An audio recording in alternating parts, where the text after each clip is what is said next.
அவர் சோகன் சுவாமிகள் என்று சொல்லப்பட்டாலும் புலிச்சாமியார் என்ற பெயரில்தான் பிரபலமாக அறியப்பட்டுள்ளார். இந்த பெயரின் காரணம் என்னவென்றால், அவர் தன்னுடைய வெறும் கைகளாலேயே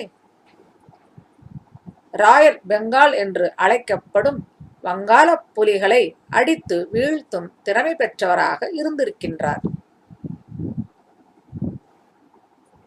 மிக்க வீரம் வாய்ந்ததாக அறியப்பட்ட வங்காள புலிகளை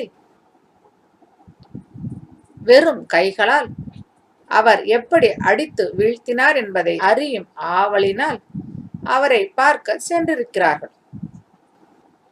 யோகானந்தர் சுவாமிகளை அவருடைய வீட்டின் அறையில் பார்த்தபொழுது சுவாமிகள் ஒரு கட்டிலில் அமர்ந்திருந்திருக்கின்றார். மிக பெரிய உருவம், பரந்த மார்பு,